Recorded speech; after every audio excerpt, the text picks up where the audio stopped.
everybody, welcome back to the Dice Tower. My name is Zee Garcia. And I'm Camilla. Today we're taking a look at a place for all my books. This is a self-described cozy game of gathering, organizing, and admiring good books. And in it, you are going to be doing a little worker placement. You are going to be refilling your social battery at home in your apartment, and then going out to the village, spending that battery and gathering more stuff to arrange and score.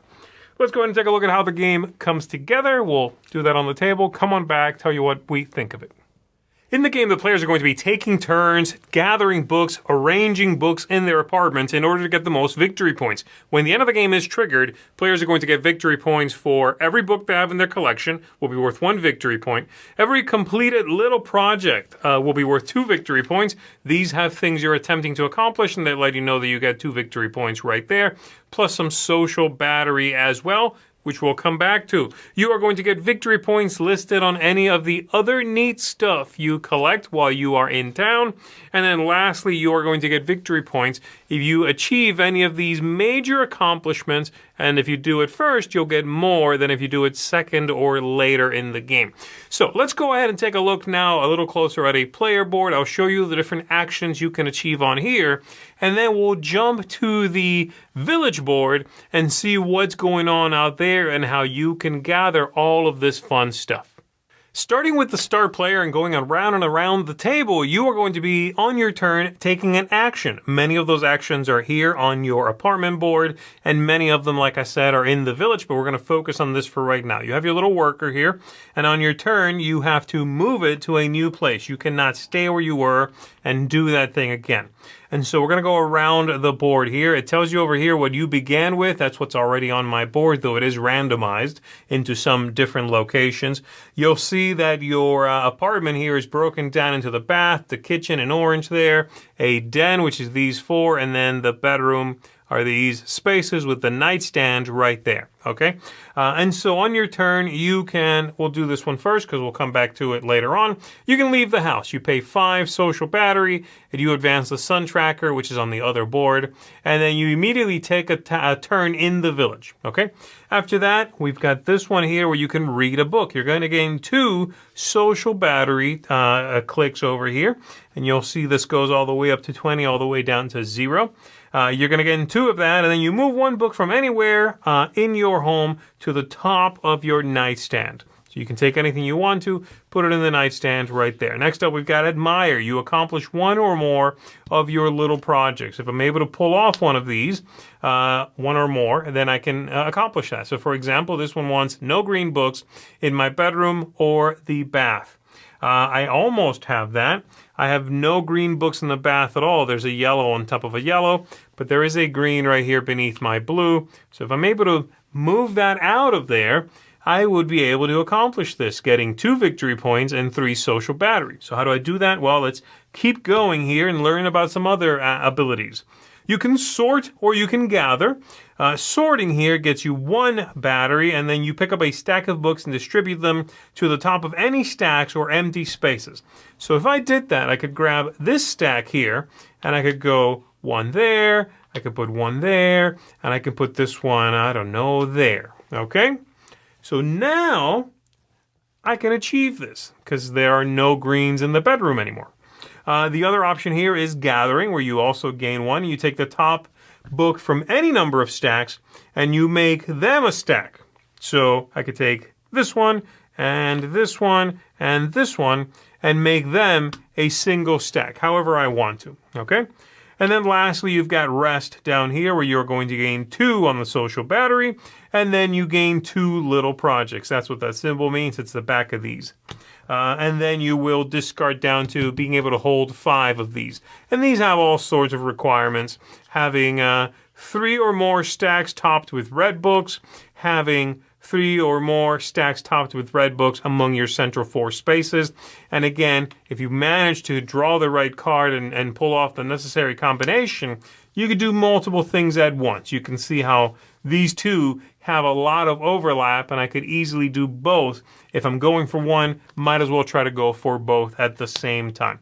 So coming back around to leaving the house here, as you do more of these things, achieve these, draw more of them, this battery will continue going up and up.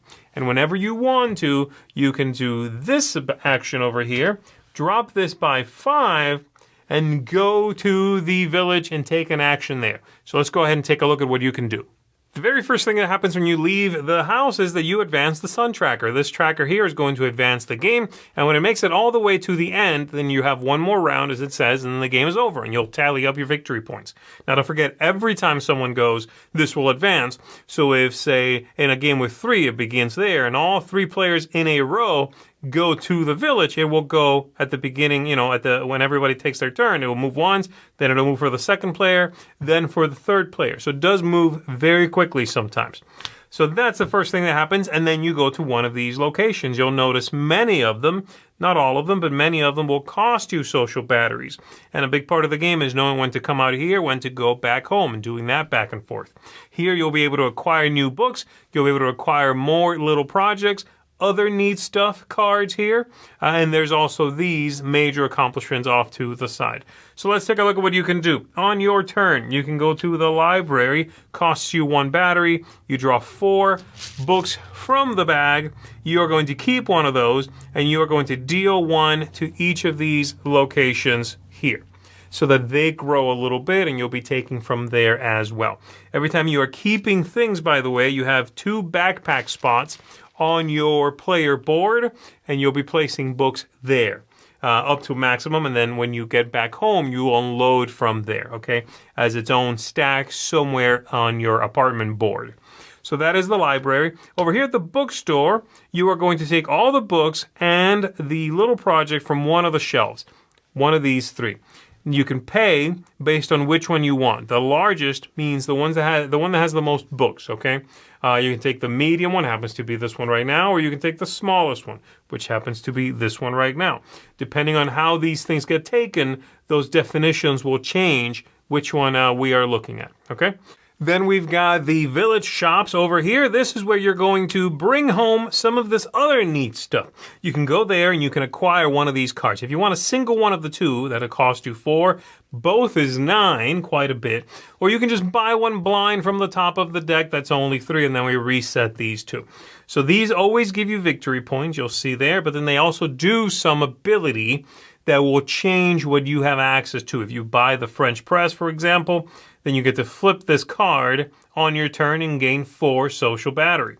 And it reminds you flipped cards cannot be used again, but they'll still score at the end of the game. Okay, if you acquire the graphic novel, then when you acquire it, you'll add a purple book to the top of any stack. And then it also says that each time you admire, which is one of the actions on your home board there, you name a color, and you can treat purple as that color until the end of the turn. So that'll give you some flexibility. And there's all sorts of stuff in here that you'll be able to acquire and change the things you are able to do. Then we go down here, you'll see the town park is not a place you normally go to, but it says when nudged from a space, you move here, you gain 2 social batteries. And that is because when you are somewhere, another player can choose to go where you are, and they will nudge you out. Okay? And so then when it comes back to you, perhaps you'll go to the bookstore, acquire one of these. Once you acquire one of these, by the way, you will replenish 1 book in each. And that's how you guarantee that there's always a largest, a medium, and a smallest. Because if I acquire this, then I'll put 1 in each, and this is still largest, still medium, still smallest, what have you. And then maybe somebody else will come and bump this player out, and they get 2, and so on. And then lastly, down here, we've got the exchange where you can return any number of books from your nightstand to the bag, and then you take that amount plus 1 from the bag. And so if you're maybe trying to get rid of a color, you might choose to do that. A good reason to do this, by the way, is also this card you begin with per player. And it says you're going to, when you admire, gain 3 social battery if your color, in this case yellow, is the most common type of book in your apartment. There's one of these for each player board in the game, okay? And so that is the game. You'll be coming out here, spending that battery, gathering more books, more cards, gathering these rule bending and breaking abilities. Eventually, once you run dry, you'll go back home. You'll be sorting out books, arranging things, trying to complete the little projects, refilling your battery to be able to come back out here. Once this makes it all the way to the end, you'll finish that round, play another one, and see who's got the most victory points, and they are the winner of the game. So lately, I've been very, very apprehensive of games that call themselves cozy. And I think justifiably so, I'll say, because I think a lot of games that, sort of push themselves as being very cozy games are cozy, maybe, for gamers, for very heavy gamers, in fact, or like, what I would consider a heavy gamer, which is someone who does not just buy their games from Target. And I think this is another example of that kind of game. This is the kind of game that I could see as being a cozy game because of the theme, because of what it is you are doing in it, for someone who is used to heavy Euro games. Yeah. This will be your cozy game of choice, but I don't think the average Barnes & Noble goer, where you can buy this, by the way, will necessarily find this game to be cozy because it's pretty puzzly and certainly has a lot of moving parts. Yeah, that's one thing I picked up on right away when learning the game is it presents itself as a cozy game, right? And out of the gate, like, this is a lot heavier than I expected. Mm-hmm. Now, I would not call this a heavy game, but it's not what I would call a cozy game. That's not how I've defined that term for myself. And so that was, cozy to me is you're sitting around, maybe having a cup of coffee as you do it, you know the game inside and out, the rules are easy to digest. No, it's going to take some time to wrap your head around what's going on here, and then it's going to keep that sharp focus throughout the game as it becomes a multi-layered puzzle. And there's also the fact that this will be a head-down affair for the most part. Yes, the theme will carry some of that as you sort of smile or laugh about the idea of recharging your social battery, going out to the village, getting books, or, switching some books out that you no longer want for new ones. What am I going to get as you dig into the bag? All of those things, the deck of other stuff, which is my favorite part of the game. Actually, I love that, how fun those little rule-breaking things can be. That's all great, and some levity will come from that, some level of coziness. But as the game goes on, that diminishes, and the things that take over are your head down as you puzzle things out. This is very much a multiplayer solitaire affair through and through.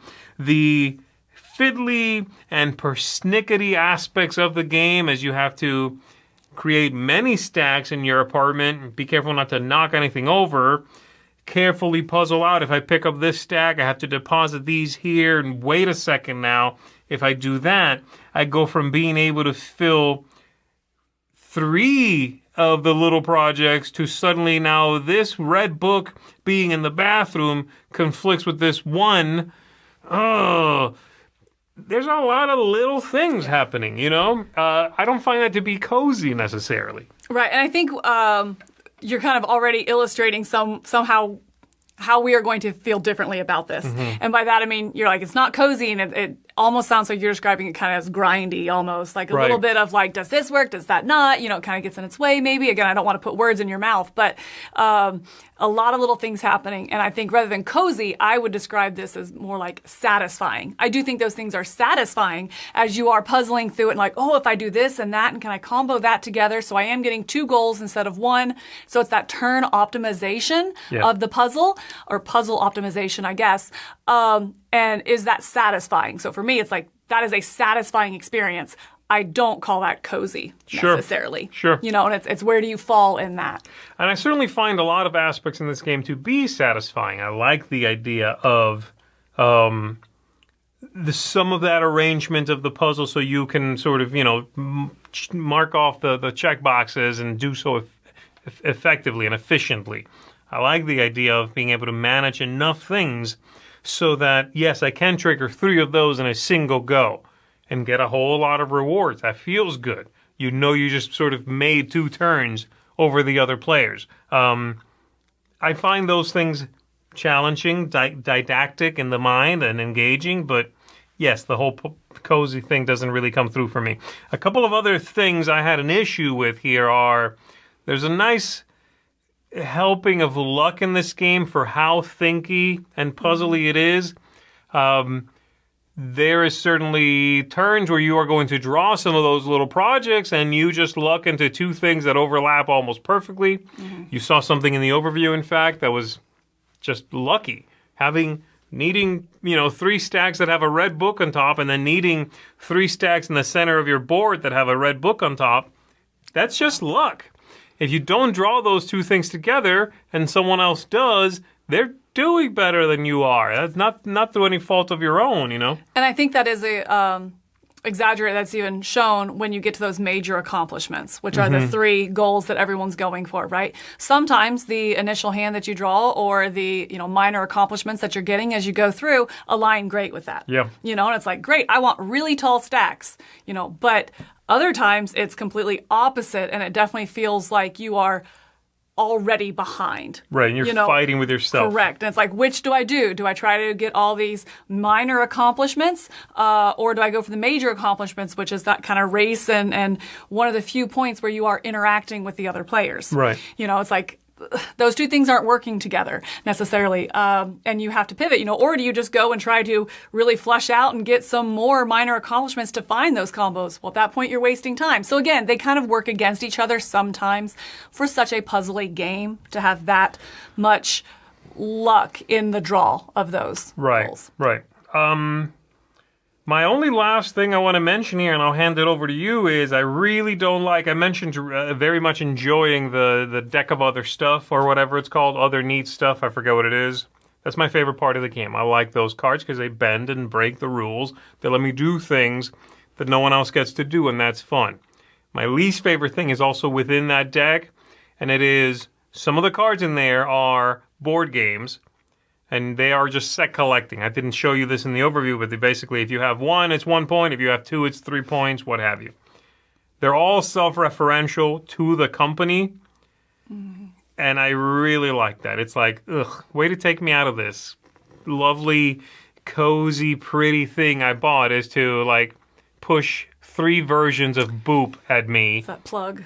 It's like, it's icky. It's icky. I don't like it. You could have drawn a fake cute board game there for each of those instead of turned part of your game into advertising. It's so bad. One of those games is this game.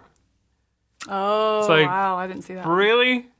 A Place for All My Books is one of the things you can collect in A Place for All My Books. Yeah. So I just really don't like that. Yeah, it's a little meta, like you said, self-referential. Yeah, no, it doesn't, not cozy. Doesn't work for me. Don't like it. So, anything else you want to talk about? Yeah, just some positives from me here. Yes, please. Going, opposite of that there, I think the coziest part of the game here for me is the production. I think the production is fantastic. Yes. There's something about reaching in that bag with all those wooden bits in there and pulling out the books. I think that is the coziest part of the game. So if you're going to call it cozy, give me that good experience. And I think this really nailed it. I think the artwork also has that cozy nature to it. The game itself, I really like an efficiency puzzle in games. Organizing, those are things that are heartwarming and comfortable to me. I do get excited. I feel really good after organizing, a junk drawer or something like that. So for me, this is an extremely satisfying puzzle. I really like balancing the board of, where do I put my books on the shelves, and then when do I go and do that fulfillment to maximize that? How much social battery do I need to have in order to go to the town? Do I do that first to get that accomplishments that's up there so that I'm doing 3 accomplishments at 1, not 2? Right. I really like all those different parts that you're managing to set up that perfect turn. And I do feel like there is a perfect turn for you. Right. And it is comfortable for me to pursue that because that's my play style. So if that is something you enjoy, I think that is very satisfying. But you have to know that about yourself. Do you like those efficiency puzzles where you're not just planning this turn? This is more strategic than it is tactical. There are, like we said, some luck and that kind of stuff that you have to adapt to. But really, I'm generally planning at least 3 turns at one time when I'm playing this game. Right. And I would still not call this a heavy game. If I had to put it in a category, I'd probably say family weight plus. It doesn't even go into like medium territory. But it's not the welcoming, cozy game that I think that I thought I was getting into. I also think that it's smart that it comes with the diced tutorial. They put it on the box cover. There's a QR code in there to help you learn the game.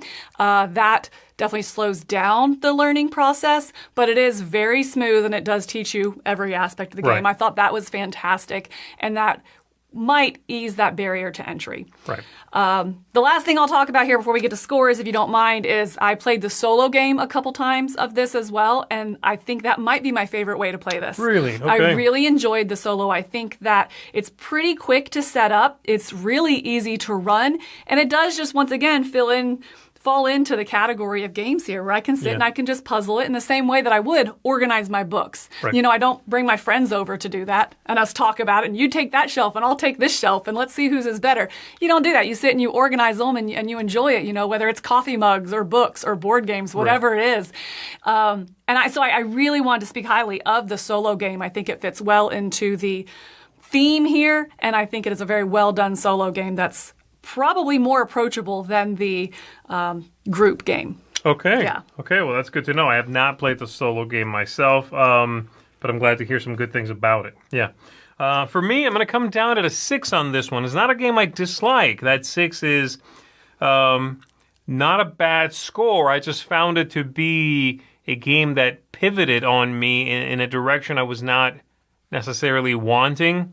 It became very puzzly in a way that a lot of other board games lately do, where they try to sort of throw a lot of little things at you and force you to sift through those things in order to give you some score at the end of the game. You'll score off of all these parameters that you maybe weren't even thinking about throughout the game, because how could you juggle all these things?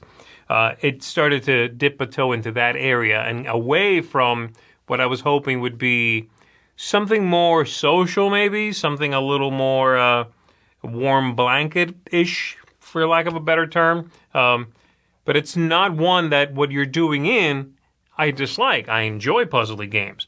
I just think there are better ones that I enjoy the puzzle a little bit more. So for me, a 6 out of 10 for a place for all my books.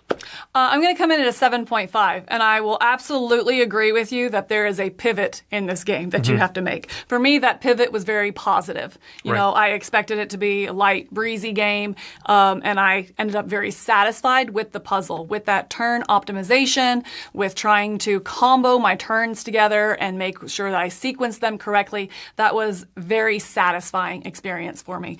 What does kind of bring it down is the randomness or the luck, like I said, of those objectives.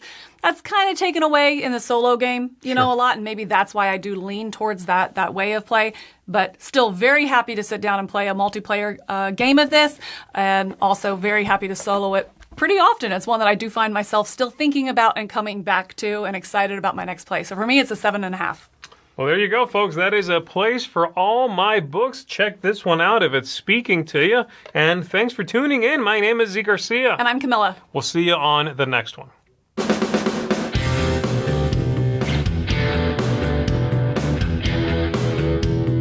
Hey, thanks for watching another video here on the Dice Tower. We really appreciate you stopping by and checking our things out. Thanks so much for joining us today. And hey, if you really like what we're doing here at the Dice Tower, then there are different ways to support the Dice Tower. One of those ways is through Patreon. We have links in the description to this video, and we have links to lots of other things we do down there, so definitely check it out. But either way, we're glad you watched us. Tell your friends about the Dice Tower. Until next time, though, I'm Tom Vassell, and I hope you enjoyed this video.